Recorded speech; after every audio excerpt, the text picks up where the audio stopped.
working. I got my postal hat on today. See that? Looks like it's working. Let's see. Yeah, there it is. Okay. 5, 4, 3, 2, 1. I'm John Miglosh for the WDMA. We're going to be talking about saving the USPS today. I've been working on this for a number of months, and I think this is a really smash bang presentation. So let's get started. Why mail? Why will mail save USPS? Not the package delivery guys, like Postmaster DeJoy thought. No, that was his background. I don't blame him. He just didn't understand mail. So let's go.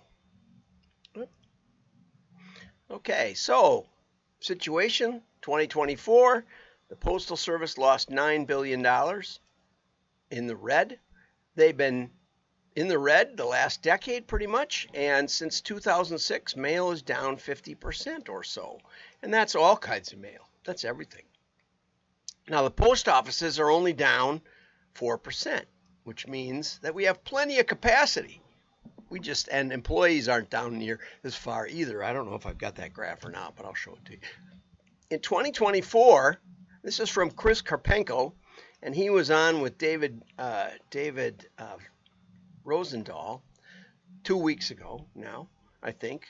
And he said at the 55-minute point in the webinar, in 2024, with the growth incentives, we paid out $500 million. That's $500 million. And 1,300 companies participated. Okay, so that's like an average of $400,000 per company. And I'm sure it wasn't evenly spread, but that's what it amounts to, $400,000 to get companies to grow. He never said if they actually mailed a lot more, if mailing did not go up in 2024. So it didn't move the needle. Okay, but it did cost him $500 million in postal revenue, it seems. Jeff Tarrin from Gundyr, used to be Gunderson Direct, but now they got a flashy new name, said, yeah, the Postal Service rewards the biggest mailers who don't have to deal with the postal increases like the rest of us. It kind of seems like what happened. Well, anyway, Chris went on to say there's at least 5,000 that we think are in the range that could qualify for those postal discounts. So that might multiply that by $1.5 billion, probably. Okay, but they didn't take advantage of it. What we don't have is the other 29 million businesses. The other 29 million businesses. So I propose that we go after the 29 million other businesses, and it won't cost you $1.5 billion. You know, probably we could sneak by with testing it for 1 or 2 million. If you can imagine the great deal that would be for USPS. Let's go on. Okay. Digital right now makes up about 75% of total U.S. ad spend. Okay, that's from eMarketer.com, August 2024. Here's your volume chart since 2008. You can see marketing mail pieces have gone from about 100 billion down to about, just under 60 billion. Okay, so we've got this dramatic decline in marketing mail. All the while, advertising, it took a hit in 2008, but basically up. Now this is the total spend, and you can see, and that doesn't adjust for inflation. People get upset about postal increases, but Google raises their rates too. Okay, so in spite of the fact that advertisers are spending more consistently year over year, marketing mail has gone down year after year. And if we look at the proportion of media spend, okay, here's your $8 billion in dollars, $8 billion in print. This is print. You can see it's hardly even on the chart.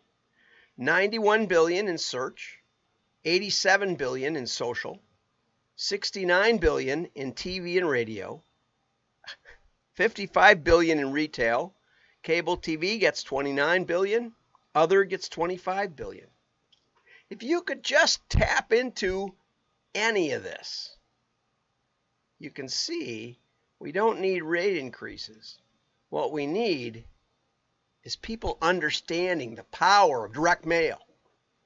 You know, and I'm going around with some people who are helping me write a proposal for the Postal Service. You know, my Postal Service hat on, like I said. And they said, well, you know, we shouldn't talk about how mail is better. We should only talk about how mail could fit in the media mix. It's not sustainable. It's not sustainable. Look at that. Look at these charts. Given general marketing knowledge, which is zero of mail, basically zero, they look at the expense and the trouble and the time it takes to get results, and they say this is not worth the effort. And we've been seeing it consistently since 2006, which was peak mail. Okay, you know, we didn't even start really measuring digital media spend until 2009. Did you know that? Yeah. Okay, but it's been downhill ever since. So we cannot just sit back and say, oh, mail is part of an omni-channel mix. No. You gotta beat digital. We can capture this. We can capture this money. We're not even getting 10% of search. You know, I had talking around with a former catalog company, and they were spending $600,000 a month on Google search, and they were afraid to stop. We could have stopped for a week, a month. Give me $150,000 a month for a while, and I can prove that the catalog was going to deliver more results than that search engine stuff was.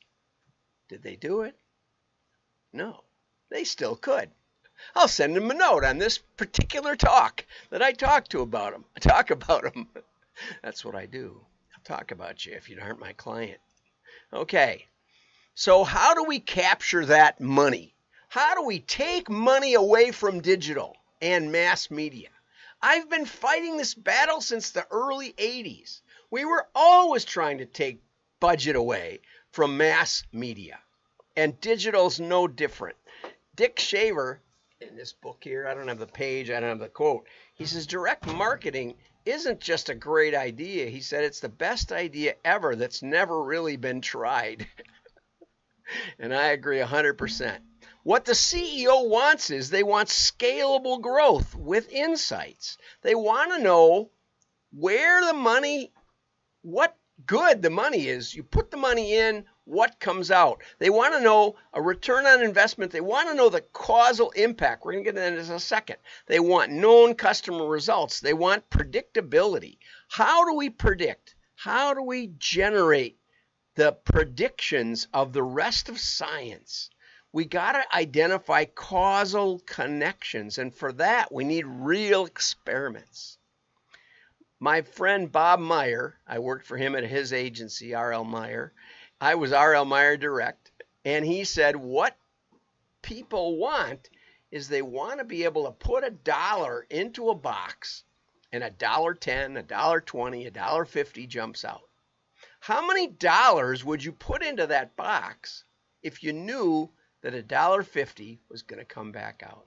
And the answer is everything we could get our hands on. And that's exactly the situation the CEO wants to be in, and the CFO, I have to say.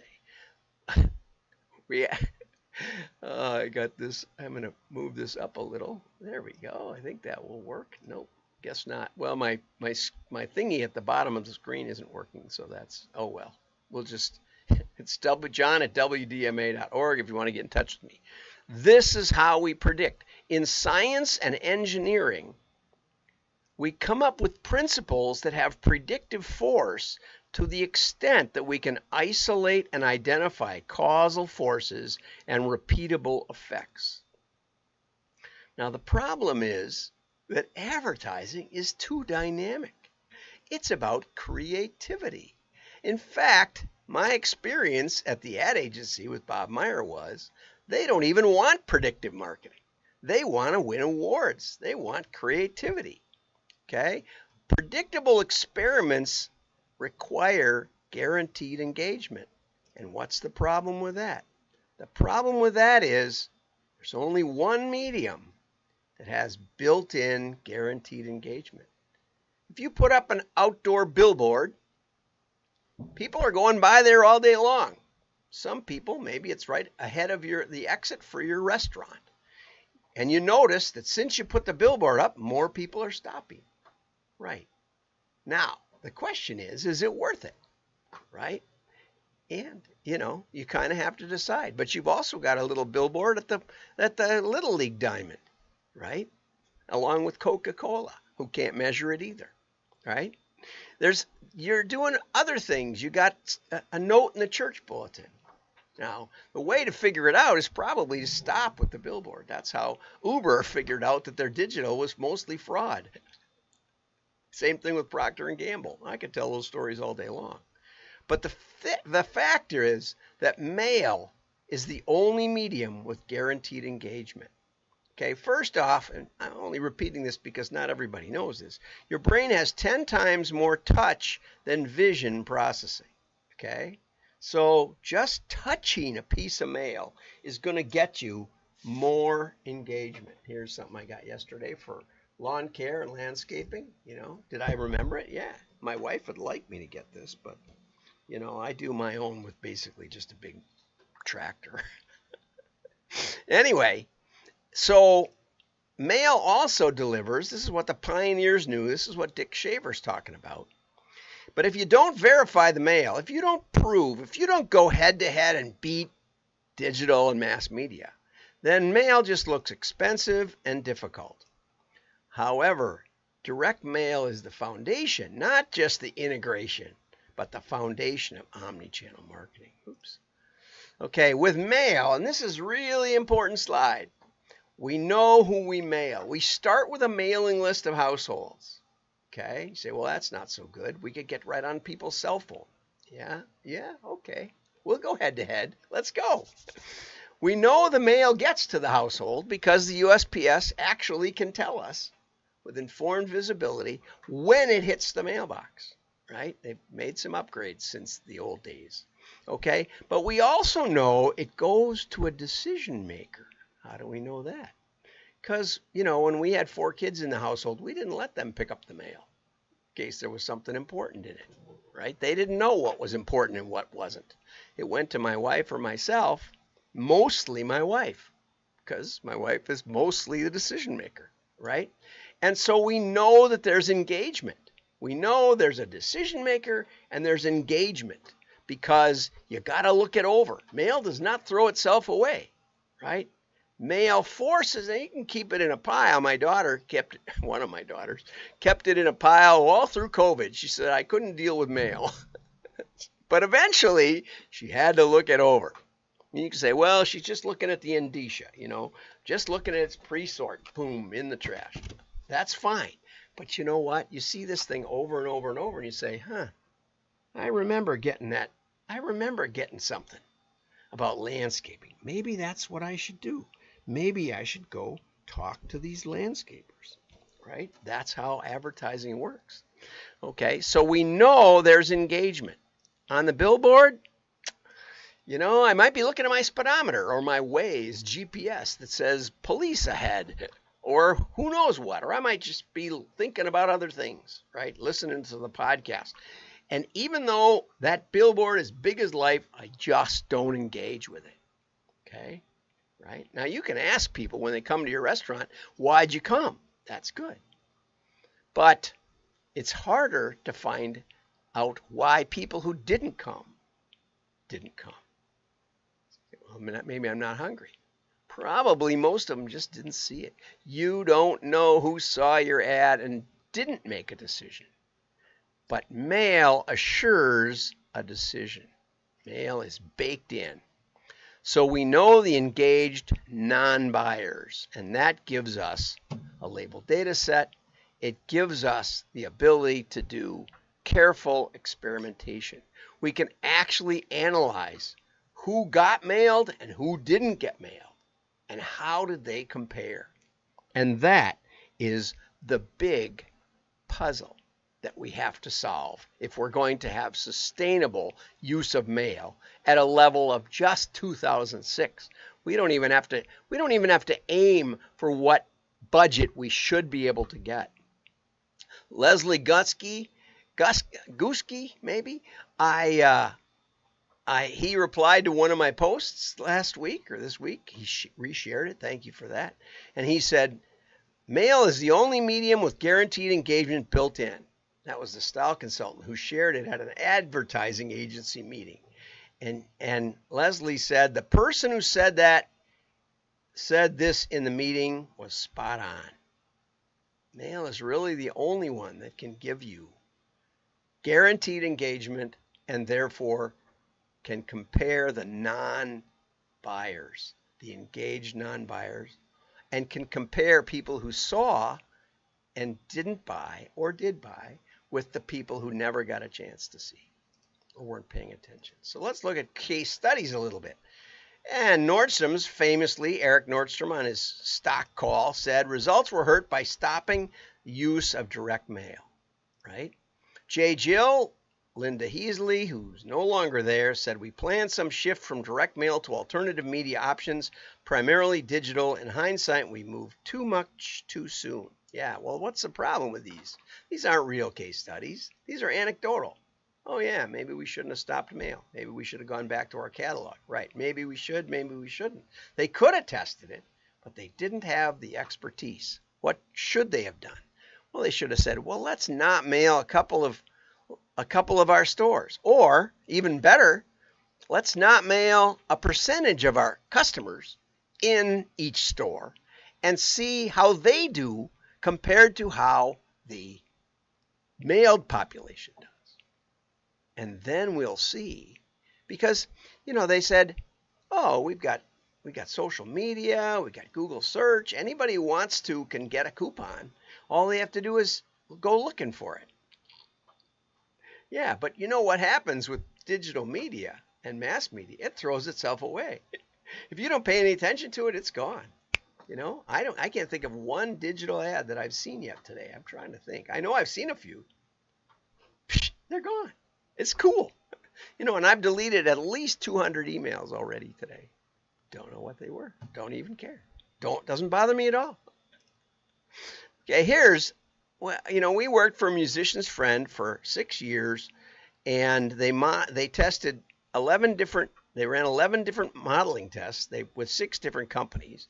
But one of the things they really taught me was the importance of holdout tests. And we did this over and over. I don't know how many of these we did.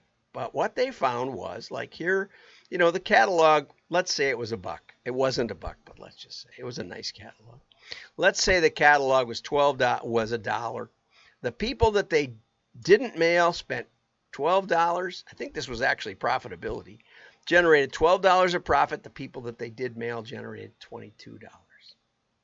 Pretty good deal, huh? Pretty good value. 10 to 1. Okay, and over 3 months, similar period. Okay, we didn't mail. We saved our $3 in mail, but we still had our website going. We still had our email dumping on them every day.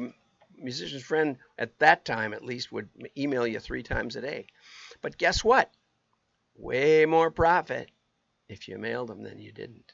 And this is how we survived. This is how we kept them mailing. And I won't tell you how the other team got in there, but one of the board members called me up a year later and said the results went to garbage after I was forced out. But anyway, we'll skip that one. Here's one of my favorite case studies because I was intimately involved with it. We had one of the worst possible mail applications, high ticket item, not a lot of customers, about 80 stores, a great website, great social media. The VP calls up and he says, our main issue is name recognition. That's what we found from all our studies. Why should we waste mail on people who've already bought? This wasn't even a question of should we mail or shouldn't we. This was why should we mail our customers, because they already know what we sell. And I said to him, Patrick, that's one of the best questions I've ever been asked. Would you like to know the answer? He said, how could you know the answer? I said, well, it's pretty simple. We'll just not mail 10, 20% of your mailing that we were going to mail. We did it very carefully. You got to get a good sample set and all that. But anyway, we do that, see how they do compared to the ones that got mailed. Maybe it'll work. Well, the sales took off, from the mailing that we taught them. We got started in here, 2014, and they ended up going public. Okay, and just to boil it all down, you can look up Lovesac case studies on my other videos. I got tons of videos, 2,000 of them on YouTube. But anyway, on the holdout test, we got 900% EBITDA profit differential. So the people that we mailed generated 900% more revenue. Not that the people who didn't get mailed didn't generate revenue. They had their email, they had their website, they had TV commercials, right? They had the store. So people that weren't mailed had plenty of opportunities to buy. But what we really found was that for every one repeat order, which tended not to be as big because they'd already bought their furniture, their living room full of furniture, those orders, for every one of those, there were 2 of near neighbors. And we decided, we got permission from Patrick to include the near neighbors that made a big purchase or any kind of purchase in the vicinity of the mailing. And so it morphed from that into traffic building, into postcards, into prospecting with mail, and even retargeting with mail based on the TV. And this was a medical provider, and this was only 3 or 4 months ago. And the mailed pulled 140 or 1.44% in lead generation, and the not mailed pulled 65% in the same geographic neighborhoods on a holdout test, which means the incremental mail impact was 123%. And again, all the other stuff was going on, so they could have responded. Lots of outdoor, lots of yard signs, lots of special events. Okay, so what time is it? It's the golden age. Okay, the Office of the Inspector General for the U.S. Postal Service said in September of 2024, just recently, declining marketing mail volume reduces mail density and therefore makes mail delivery increasingly less profitable per address. A great perspective. As each delivery point becomes less profitable, the delivery network becomes more difficult to sustain. Got it? If we could have more mail, and we have the infrastructure. Remember, we've only lost 4% of the post offices, right? Now, our Postmaster General, who recently resigned, had done his best to get rid of most everything he could and make sure packages were the great salvation. Here's the employees. Look at this. The employees, pretty constant. Mail, not too bad. Marketing mail, not too bad. First class is the one killing it. But guess what? Increased marketing mail also increases first class mail. How do I know? Because almost all of my clients who mail a lot of marketing mail, I would say, hey, we ought to test some first class. Get it there faster for certain applications, for the best customers. A lot of reasons to test first class mail, and guess what? And one of the most profitable areas of USPS is pre-sorted first class mail, right? Also, package volume can increase with more marketing mail. Why do I say that? Because retailers, right, who get more remote buying through their catalog, if they have one, are going to ship more boxes, right? Now, they don't have to use USPS, and it might not even be competitive, but they could. So it will increase package volume. There you go. Okay? So if we can get marketing mail to the 08 volume, which is about the same as 06, that was the peak, we would increase the volume by 90% to 50 billion pieces, increased by 50 billion pieces, which is 14 billion in revenue according to the average price per piece that postage gets paid. It makes delivery sustainable It makes USPS profitable, and we don't have to have rate increases in the near future. Okay? So here's my plan. First, we need to inspire. We need to inspire the USPS, for one thing. You know, and I've done keynote speeches. I trained their first, oh, here it is, tactical marketing. I got my mug. Marketing is a science. Yeah, well, if you do it right, and there it is, tactical marketing. They gave me a mug, right? Let's have a USPS ambassador role. When I did my keynote speech a few years ago, I did it on a Friday. They told me I was the only one who championed mail in a week's worth of training. It's sad. They're not inspired. We need evangelism for direct mail, and especially to national advertisers. You know, and I've tried my darndest to get WDMA on the radar, and I don't blame people for not listening. So let's, you know, I'm happy to work for the USPS. Let's do this together. Let's go after the ANA, you know, who bought the DMA and basically has shut it down. Let's do something. Let's do something. Let's inspire. Mail is the best media for really identifying causal factors. Okay, second, incentivize. Elevate direct mail to direct marketing with incentives. We can have direct marketing, scientific experimental validation. We can have gold standard testing, expert managed testing. We can do holdout testing, which proves the incremental value of direct mail. Okay, now instruct. Create a task force. We don't have to do this right away. We don't need this right now. You know, we can take 6 or 10. You know, I know enough people that know what they're doing that we could start this today, tomorrow. We could get 10 non-mailers, national advertisers, a couple of retailers, a couple of, you know, this and that. We can do a lot. We can pick the industries. Okay. I know there's industries where mail is growing, where we're sucking money out of the digital profile. Andrew Ettinger's doing it all the time in the HVAC market. That's the kind of thing we're looking for. I had somebody write me the other day about the roofing industry and how tremendous they're doing with mail.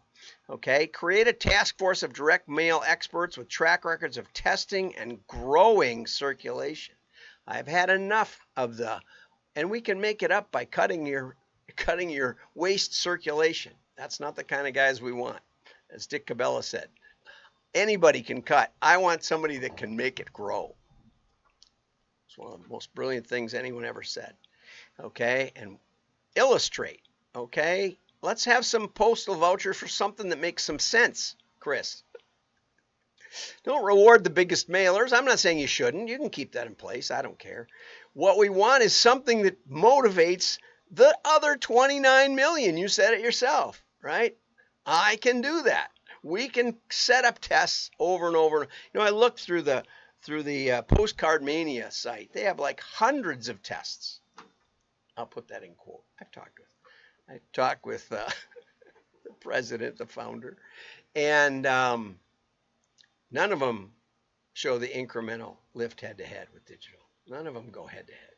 They just say, "Oh, we put 2,000 pieces in the mail and we got a bunch of new patients." That's good. It's not bad. It's better than we didn't have anything happen, which I've had with digital.